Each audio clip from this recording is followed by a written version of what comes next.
Assalamualaikum warahmatullahi wabarakatuh. Selamat datang di tutorial saya kembali.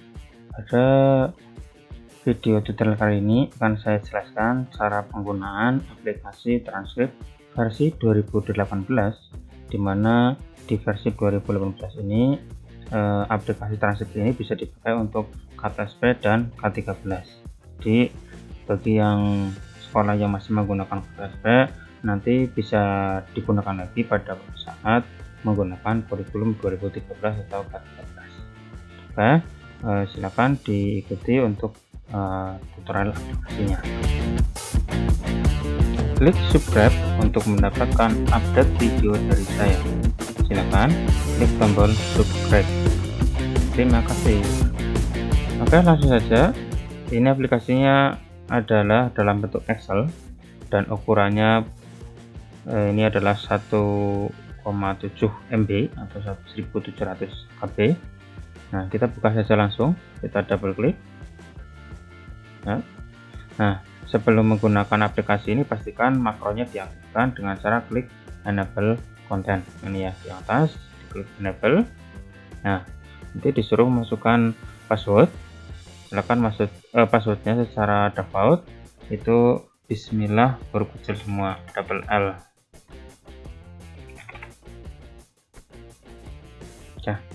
Sudah, ini adalah halaman utamanya. Nah, silakan ini untuk pengisian pertama ada di halaman utama ini, yaitu data sekolah.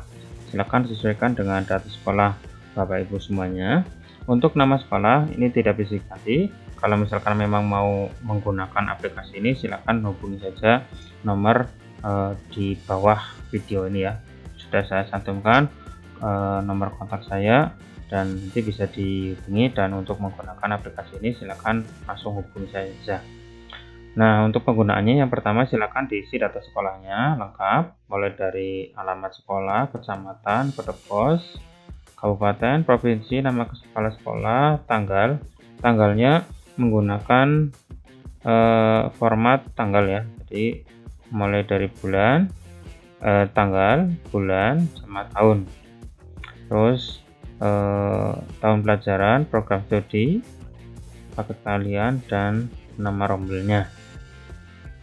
Terus berikutnya adalah nama mapel. Nah, di nama mapel ini silakan diisi sesuai dengan kurikulum yang berlaku. Nama mapelnya disesuaikan mulai dari mapel kelompok A, kelompok B, atau mungkin normatif dan adaptif. Silakan disesuaikan saja. Ini juga bisa diedit, disesuaikan saja. Untuk nama mapelnya juga bisa diedit, silakan bisa disesuaikan dengan kurikulum atau tingkat sekolahnya masing-masing ya. Ini sampai bawah. Jika misalkan tidak ada atau tidak ada tambahan, misalkan ini ciri khusus, ya tinggal di delete saja, maka otomatis akan hilang ya. Namun jika ingin menambahkan mapelnya, silakan ditulis saja di paling bawah pada baris yang tersedia yang masih kosong. Jangan lupa singkatannya diisi bebas ya. Terus berikutnya adalah setelah nama mapel, yaitu data siswa. Data siswa ini isinya adalah nama, NIS, dan NISN. Ini lengkap ya. Untuk data siswa ini sudah saya sediakan maksimal adalah 500 siswa ya, nih sampai 500. Jadi satu aplikasi ini bisa digunakan oleh 500 siswa maksimal. Misalkan lebih ya berarti di save as saja dengan menggunakan file yang lain, tapi aplikasinya aplikasi sama. Tempat tanggal lahir ini sudah disediakan, silakan diisi sesuai dengan siswa masing-masing datanya. Nah, setelah data siswa diisi, kemudian berikutnya adalah data studi. Karena di tingkat SMK itu melakukan prakerin di dunia industri, maka silakan untuk datanya silakan diisi. Ini sudah saya sediakan sampai 3 tempat untuk studinya. Silakan diisi mulai dari nama, lokasi, lama prakerin, dan keterangannya. Nah, ini disesuaikan saja dengan perolehan nilai setiap siswa. Setelah prakerin atau studinya sudah diisi, kemudian mengisi nilai. Nah, isi nilai ini jika menggunakan K13 ini berarti butuh pengetahuan dan keterampilan. tetapi hanya kalau misalkan KTSP, maka yang diisi cukup pengetahuannya saja. Nah, cukup pengetahuannya saja. Nah, silakan untuk mengisi, pilih dulu mapel yang akan diisi, misalkan adalah agama. Misalkan ini saya hapus, ini kan contoh. Misalkan diisi saja menggunakan skala 100 ya, boleh pakai desimal, boleh pakai koma, bebas ya, seperti ini. Nah, kalau untuk keterampilan berarti untuk yang K13 khusus. K13 itu ada nilai keterampilannya, sehingga harus diisi nilai keterampilannya. Nah, misalkan sudah terisi semua sampai sisa terakhir, mulai dari kolom pertama sampai kolom terakhir juga. Sebelum pindah, pastikan klik simpan yang di sini ya. Klik tombol simpan nilai. Jika diklik, oke. Kalau sudah, kita lanjut ke mapel yang lain seperti itu ya. Jangan lupa diklik simpan dulu. Tekan masih kosong, kita kembali lagi ke PAI, masih ada yang tadi sudah diisi ya, asalkan sudah klik disimpan. Silakan diisi untuk semua mapelnya sampai mapel terakhir di semuanya. Ini ada semester 1, semester 2. Kalau misalkan cuma sampai semester 4 saja ya berarti semester 5 dan 6 dikosongin saja. Begitu juga kalau tidak ada ujian sekolah maupun ujian nasionalnya. Jika tidak ada, dikosongi saja ya, jangan diisi. Nah, kalau sudah, terus masuk ke deskripsi sikap ya. Ini merupakan fitur terbaru di aplikasi versi 2018 ini.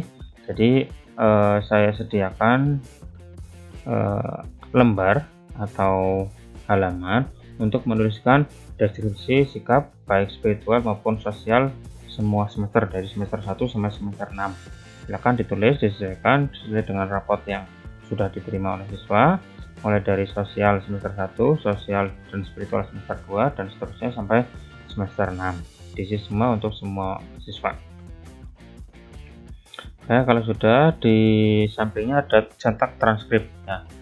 Jadi cetak transkrip ini disesuaikan, ini adalah KTSP, versi KTSP karena di settingannya menggunakan KTSP. Tapi jika kita menggunakan K13 atau kurikulum kita menggunakan K13, kita setting di halaman setting.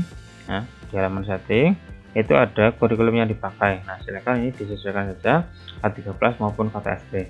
Nah, perbedaannya nanti di halaman rapotnya. Kalau K13 itu ada keterampilan, tapi kalau di KTSP maka yang muncul cuma pengetahuannya saja walaupun keterampilannya diisi. Nah, K13 silakan diklik, terus masuk ke cetak transkrip lagi. Nah, maka di sini muncul nilai keterampilan ya. Jadi setiap mapel ada nilai keterampilan dan pengetahuannya karena yang dipilih adalah K13.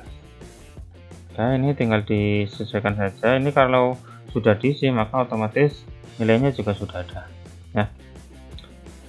Silakan bisa di edit nilainya, mengedit nilai lagi, ataupun misalkan mau ditampilkan dulu sebelum dicetak. Nah, misalkan seperti ini. Nah, ini adalah tampilan nanti setelah dicetak ya. Nah, di sini ada cetak 1 dan cetak al, maksudnya kalau cetak 1 berarti cetak yang sedang ditampilkan ini. Tetapi kalau cetak al itu berarti mencetak atau mengprint mulai dari siswa 1 sampai siswa yang terakhir. Semua siswa itu bisa dicetak. Nah, misalkan seperti ini. Nah, jika dicetak al diklik, maka otomatis muncul dialog seperti ini. Mau mencetak siswa yang mana, bisa semua siswa atau hanya siswa keberapa, atau dari siswa keberapa sampai siswa keberapa, ini bisa. Halamannya pun bisa. Jadi misalkan di sini transkripnya terdiri dari 2 halaman atau lebih, bisa dicetak halaman berapa saja bisa. Nah, tinggal disesuaikan. Kalau sudah dipilih, klik cetak. Nah, untuk menyeting halaman ini sebelum dicetak bisa diklik cara setting halaman ini. Silakan diklik, nanti akan menuju ke video tutorial cara menyeting aplikasi transkrip sebelum dicetak, itu ada ya. Jadi supaya nggak terlalu panjang, supaya pas kertasnya dan seterusnya, silakan klik halaman setting, cara setting halaman. Nah, kalau misalkan nggak jadi, diklik saja. Nah, terus di sini di sebelahnya lagi ada tinggi oke, berarti tinggi normal. Kalau tinggi plus berarti kita rubah jadi supaya setiap barisnya ini akan bertambah tinggi barisnya. Nah, Nah, jika kita klik, maka otomatis akan semakin melebar seperti ini ya. Nah, kalau supaya terlalu lebar bisa diklik yang min, atau kembali ke asalnya klik tinggi oke. Nah, seperti ini ya. Silakan disesuaikan saja. Terus di halaman setting di sini ada menyeting nomor transkrip. Nomor transkrip ini yang ada di halaman ujung sendiri, ujung transkrip di sini. Nah, ini adalah nomor transkripnya. Mau ditampilkan atau tidak, tampilannya seperti apa, bisa disetting di sini. Tampilkan ya atau tidak, berarti kalau ya berarti ditampilkan, kalau tidak berarti tidak ditampilkan. Kata nomor berarti di pertamanya katanya itu nomor atau 0 saja ya boleh. Mulai dari boleh dari 1, boleh dari berapapun, bebas. Terus tambahan teks di belakangnya ngikuti teks apa silahkan disesuaikan.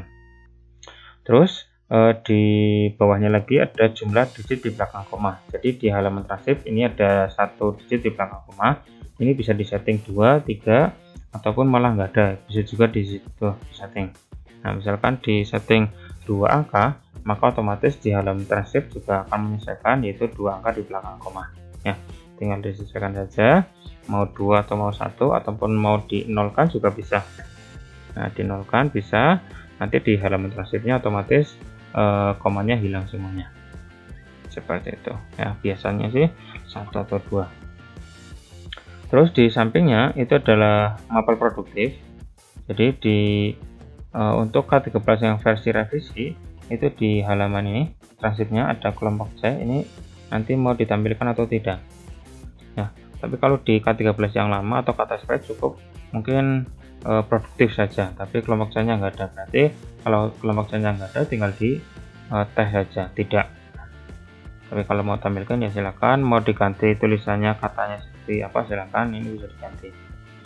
Terus bawahnya adalah kolom prakerin ya. Jadi jika yang menginginkan kolom prakernya ditampilkan ya tinggal dipilih saja ya. Tapi kalau misalkan tidak ingin ditampilkan ya pilih tidak. Terus jumlah baris, jadi prakernya itu maksimal ada berapa budi. Misalkan saya sudah sediakan sampai 3 maksimal, misalkan 3 ya berarti nanti munculnya ada 3 kolom. Nah, seperti ini. Nah, ini ada 3. Tapi kalau misalkan saya setting cuma 2, maka yang muncul cuma 2 baris saja. Nah, bisa kita cek di sini. Nah, cuma 2 baris. Terus di bawahnya ada spasi, jadi maksudnya untuk kolom prakerin itu misalkan keterangannya panjang ya berarti dikasih 2 atau 3 spasinya, sehingga nanti kalimatnya akan sesuai ya. Nah, seperti ini, lebih lebar lagi seperti itu bisa. Oke, seperti itu ya.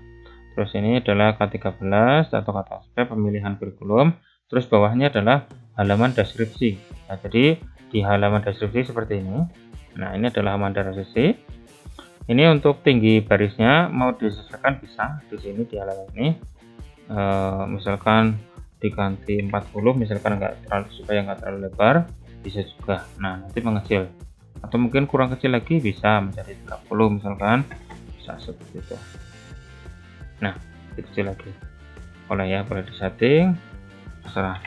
Terus bawahnya ada tampil tanda tangan KS. Jadi di halaman deskripsi ini nanti bisa dikasih tanda tangan KS atau tidak. Kalau misalkan tidak menginginkan ya berarti di tes saja. Tapi kalau misalkan menginginkan supaya muncul ya berarti diganti Y.